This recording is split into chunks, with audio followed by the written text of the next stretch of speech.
Every great speaker once started somewhere. Let us take your speaking and your voice to the next level. Welcome to the Global Speakers Advantage podcast, everybody.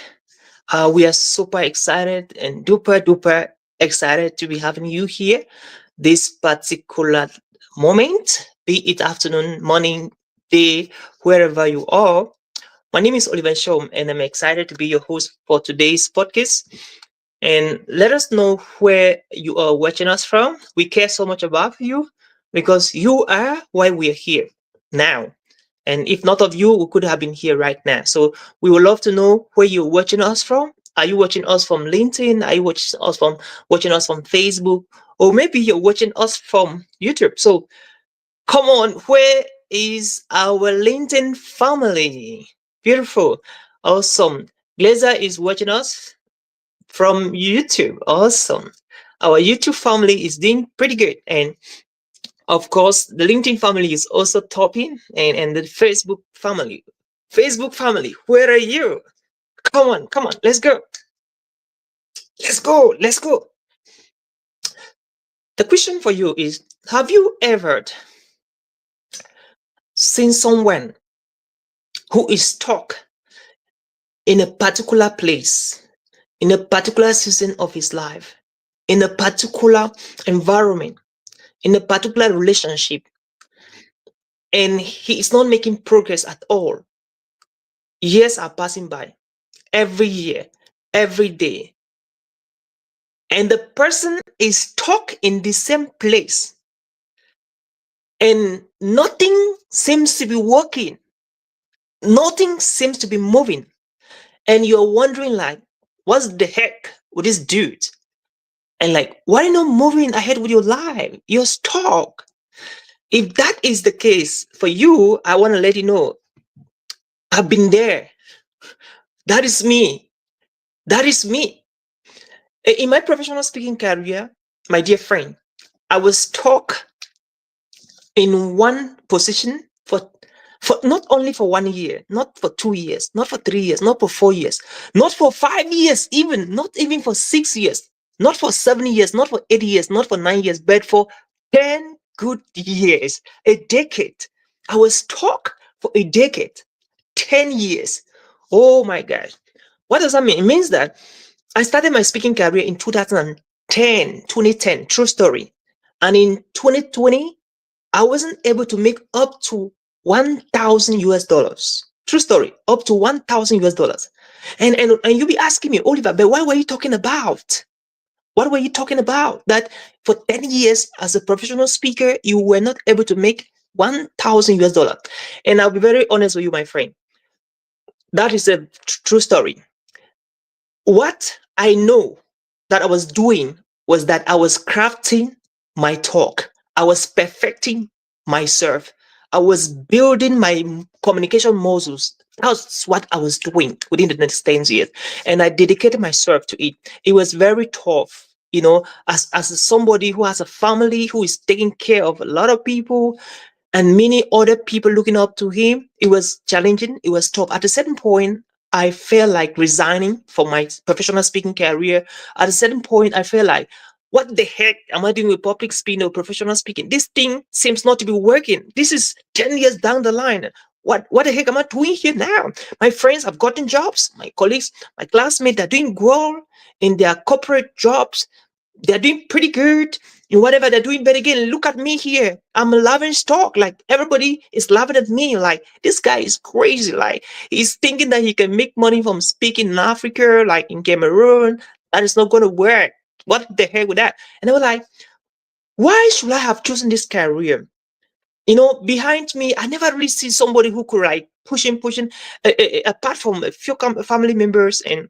You know and again, looking ahead of me in the future, there was nobody, like, true story, my friend, there was nobody in West Africa, in Cameroon, where I was then, who was making a living from speaking. And so to an extent, there was no hope. Like, there was no hope. That kind of thing, that you're into something. I know that though you're not making it big as you wanted to do, but there is somebody in my community, in my country, who is making it big. And because this person is making it big, I believe I can make it big. And because this person in the same country with me making it, I'm going to make it. That was not the case. Like, there was nobody in my country that was doing that then. And I didn't give up. Here's a catch. I kept on going. I kept on going, despite all the criticisms, despite all the rejections, the ridicule. I remember at the time I was invited to do a keynote in one high school. I did a 35-minute keynote, and I actually trek. I never had a car. I never had even money. I did not have money, even up to $1 to pay a tricycle or a bike, like we call it in Africa, to go and do this keynote. And guess what? Guess I work with my 2 feet. By the time I was arriving, I was tired. I was sweating like a he goat. I was sweating, man. Like there was water all over my body. The shirt I was putting was already dirty. I had the courage, I had the audacity to still go in and do the keynote. In as much as what I was saying was exciting, was motivating, but again, looking at me from my head to toe, there was nothing motivating about how I was looking. There was everything motivating about what I was saying, but there was nothing inspiring, motivating how I was looking like. And guess what? After that keynote, I thought maybe they could give me some bananas or oranges or pineapples. And for those of you who are not professional speakers listening to me right now, in the professional speaking arena, we don't call our salary or the money that pay us dollars or euros or pounds or CFAs or whatever currency. We call that bananas and apples, oranges, guavas or pears. So I thought they were going to give me like 5,000 oranges CFA. Yeah. And guess what? They gave me 500 francs CFA, and 500 francs CFA is like 775.6 cents, not even up to $1. Now, here's the bad news. The bad news is that this 75.6 cent could not even take me back home. And so when I finished with this session, I needed like $1.50 to get home, but I could not. Guess what? I trade. I walked on my feet home. And when I reached home, and even before I reached home, something happened along the way. So I had to work 50% of my distance. Then I took 50, the rest of the 50%, I had to take a bike. And that's how I took a bike. So when I arrived home, I was hungry. I needed, there was no food to eat. I was from a speaking gig. Another kind of thing, right? Like, you're from a speaking gig. You just done what you do your friends, to your parents, to your classmates in middle school, in elementary school, you want to be doing in your life. And again, you never had even $1 to buy water to drink. True story. And so I stood in front of my bed in my room. I was like, God, what's the heck with this? Who is punishing me? What crime have I committed to somebody? And if that is the case, forgive me, because I want result. And I won't give up until I get the result I'm looking for. And when I was doing that meditation, I just had a voice, keep on going. That's the story you're going to tell one day on the stage. And you inspired a lot of people who are currently going through that stage. And I don't know your case right now. You may be going through that stage right now. I just want to encourage you that you don't give up. That is the stage you're currently going through right now. And like in my own days, I never had somebody I could look up to. But now, at least if you're where I was kind of 10 years ago, I'm telling you that keep on going, because I went through and I got the result I wanted. And if you're going through the same process right now, you'll get the result. And so that's why today we are looking at something very exciting. very, very interesting. And we're looking at how to turn negativity, how to turn negative comments, how to turn negative feedback, how to turn negative energy into opportunities. And that's exactly what we're looking at today, my dear friend. How can you do that? That's very possible. Very, very possible. And so, that being one of my stories I wanted to share with you as we begin this conversation. I had a very exciting experience in 2023 speaking at a top event in the world that was in Singapore. I was privileged to be invited by the Asian Professional Speakers Association Singapore. And when I had this invitation, I was excited. So I flew to Singapore from Africa. You know, that kind of thing, like you've never traveled overseas to do a talk on an invitation. And again, you are having your first invitation. So it was really exciting. And I was so, so thrilled about that. So I went to Asia, I did a talk, and it was really, really great. And guess what? Okay, I had my guests. So I had to stay in Asia for 3 days. And so they hosted me for 3 days. And I did a talk. And so I had to come back to Africa, to Cameroon. And so when my host carried me in his in their family vehicle. So they dropped me at the airport. They escorted me at the airport. No, they escorted me in the friend's house where I had to stay there for some time before going to the airport. So my flight was to be, my flight was gonna be in the morning. My flight was at 4 a.m. in the morning. 4 a.m. in the morning, and so I went to the airport at 10 p.m. in the evening. 10 p.m. in the evening, I was at the airport. So I had to stay in the airport for like 3 hours. 11, 10, 11, 12, 1, 2, 3, 4, 5. I had to stay in the airport for 6 to 7 hours before I could board in and fly back to Africa. And guess what? So I had a conversation with my sister. She was in the US, and she was like, bro, you have to be careful not to miss a flight, because if you have to sleep in the airport, you might miss your flight. I missed my flight a couple years ago, and it's a terrible experience. I don't want that to happen to you. Guess what, my dear friend? I told her, how could you have missed your flight, sister? Like I'm not sure I can dare ever miss my flight. And so at times you need to be careful of the things you say. I'm not sure. You have to be careful about the things that you say, I can't. You have to be careful about the statements and expressions of I can never, because most of the time, the next minute, you are doing it. Most of the time, the next hour, the next day, the next week, the next month, next year, you're doing it. So you have to watch your statement. So I told my sister, like, I'm not sure I can miss my flight. In fact, I just arrived at the airport at 10 p.m. and I have enough time to wait for my flight so I can fly back to Africa. And behold, before I noticed, I got tired in the airport and I had to sleep, honestly. So I found a place around the airport where people were there, people was kind of resting, waiting for the flight to board in.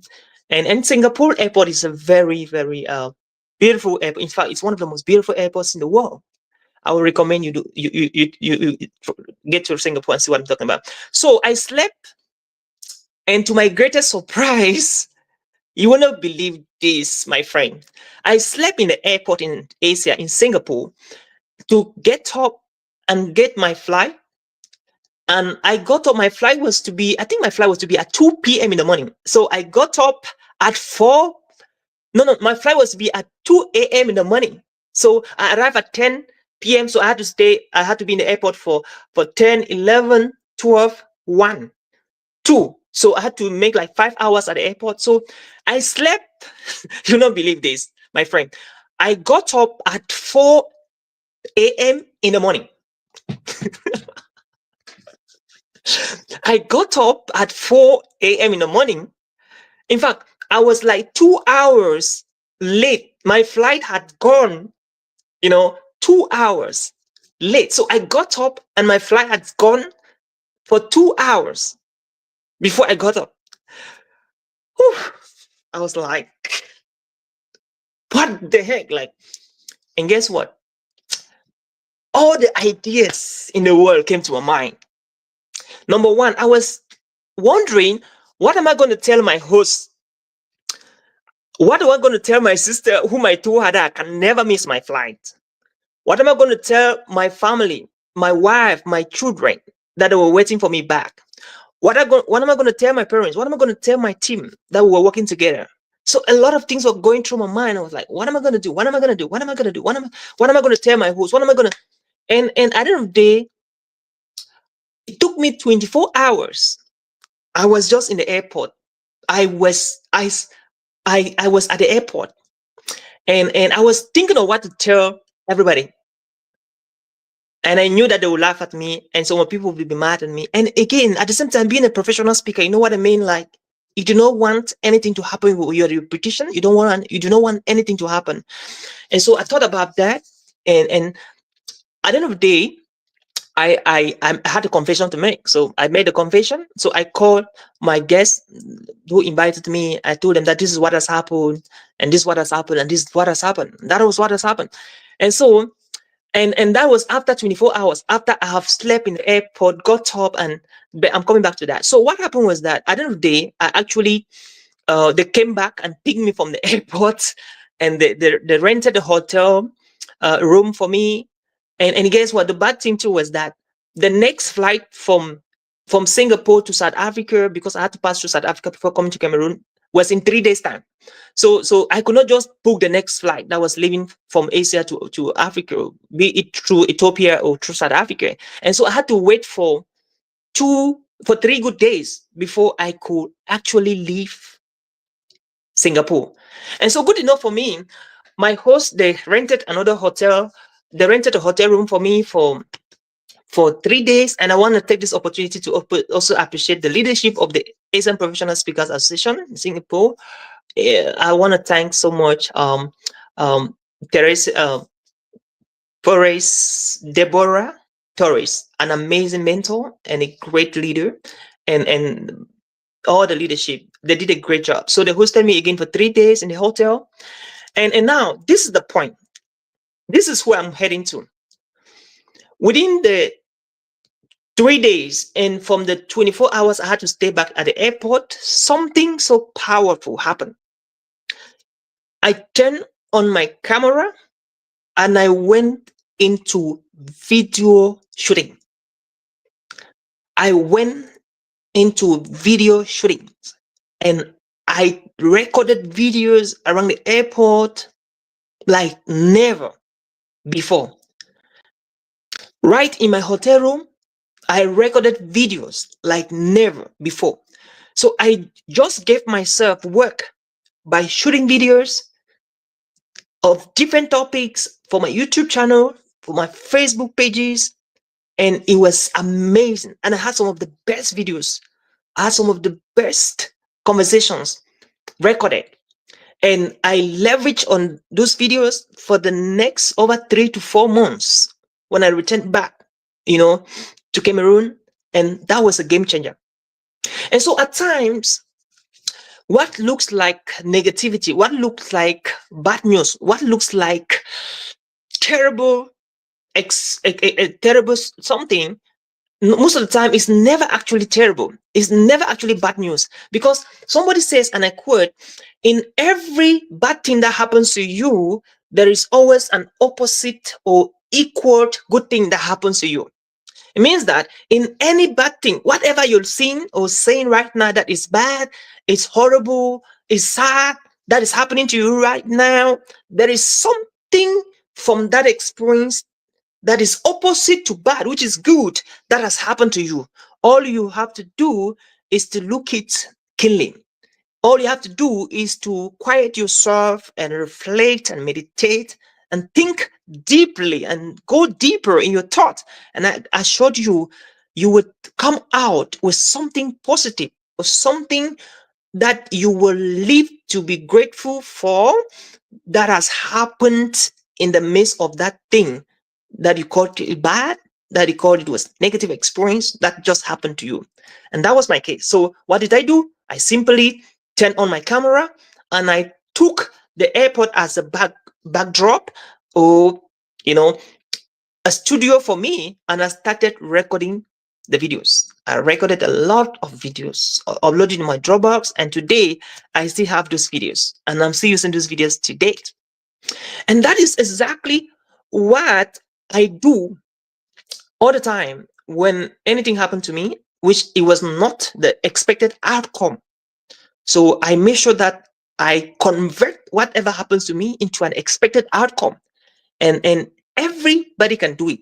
You just learn to wear the other lens, that optimistic lens. You have to remove the pessimistic lens and wear the optimistic lens, because in every bad that happens to you, there is always an equal opposite good that you are not seeing. And so right now, I want you to think about this, my friend. What is that thing you're currently experiencing in your career as a speaker, in your relationship with your spouse, with your family, with your loved ones, with your kids? What is that thing you're currently experiencing with your collaborators, with your colleagues, co-workers right now, that is taking away your life, that is giving you stress, that's giving you trauma, that's giving you depression? What is that thing you're currently experiencing in your country right now that is traumatizing you? Maybe you've lost a job. Maybe you're suffering from cancer. Maybe you're suffering from some terminal diseases. Maybe you just lost a loved one. Maybe you've just lost your job. Maybe you're battling between life and death. In whatever it could be, think about it again. What is the opposite equal good that is in that thing? I want to think about that. Think about that for a moment. And that was it, my friend, on how you can turn negativity to opportunities. And if this helps you, let me know what was the most exciting thing about the podcast of today that you learned. And that is it. And again, I want to give a big high shout to Glazer, who actually, Glazer is actually my personal assistant, and she was watching from YouTube. Thank you so much, Glazer. I appreciate. Leslie Fonye, so amazing from LinkedIn. The my tourist Austin from LinkedIn. Thank you so much, Austin. John Eta, my dear brother, watching from Douala, Cameroon. Oh, amazing. V Potins, watching from in Bamenda. Amazing, big bro. Thank you so much, sir. John Noel, watching from Cameroon, from Facebook. Sharon Joku, watching from Cameroon, I guess. Oh, God Lives, that comic, is watching from Cameroon, I guess. Amazing, amazing, amazing. So pretty good, pretty good, pretty good. So what is your take home? We are very brave when we're doing our podcast, especially when it's just a one man show. We want to be very brave. So what was your favorite take from this podcast today? And again, what do you like me to talk about next time? What will you love to hear? I would love to hear what you think about what is that question you have to ask, and you love me to answer it in a podcast topic. So I'll be glad to read your questions. I'll be glad to hear from you. What is that question that of being criticized? So this is a very good comment from Glazer. One key point of other speakers is that they want to speak a certain way, like speak exactly like someone, forgetting they have their own style that is just as great. Imagine if we stop being scared. Yeah, absolutely. Absolutely, absolutely. Being criticized, wonderful things happen. And again, when I started my speaking career, guys, just to add to that, honestly, I was not myself. I was not authentic. For those who were in the last week podcast, you must have heard. Well, I talked so much about authenticity, and I was talking about being authentic, being real. And so, the first 3 years of my speaking career, I wasn't real. I was not authentic. I was trying to mimic Les Brown, Tony Robbins, Brian Tracy, Jack Canfield, all of these guys, amazing speakers around the world.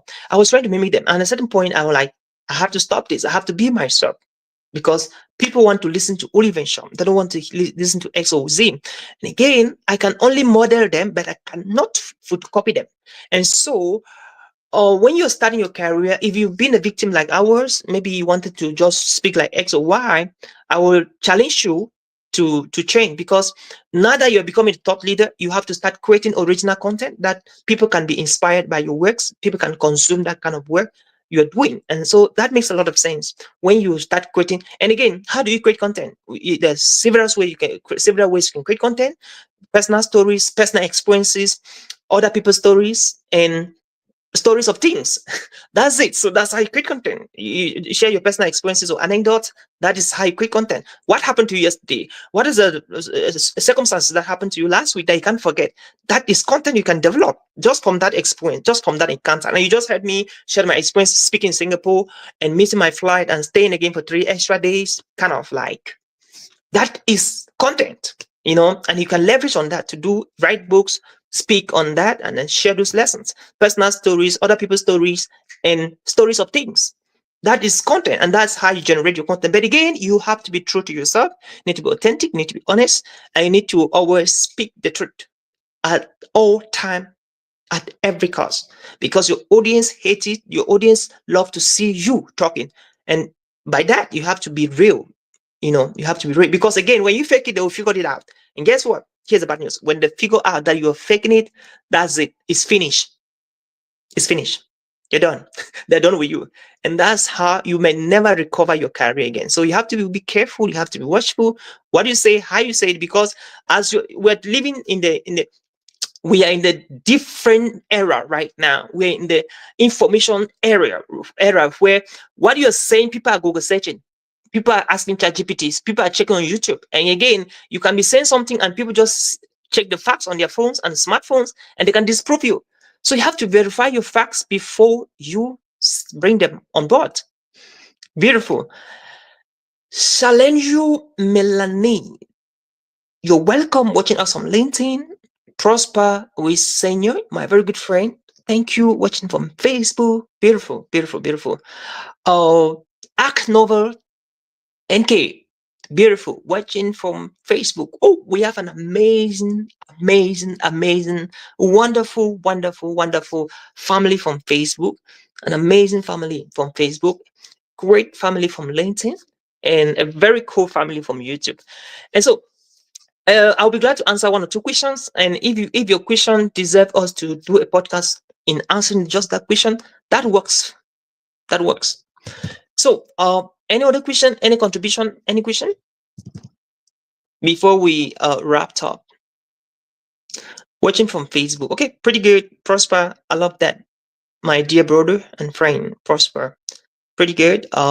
Any question? So, any comment? Any contribution? So, if you do not have any question, comment, or contribution, pretty good. We want to appreciate you, especially want to appreciate you in behalf of my team for making it to today's podcast and taking your time to watch. Until next time, keep sharing your messages and taking your voice beyond borders. My name is Oliver Nshom, and I was so excited to be your servant and your conversation friend this particular afternoon, this particular evening, this particular morning. And until next week, see you at the top, and bye.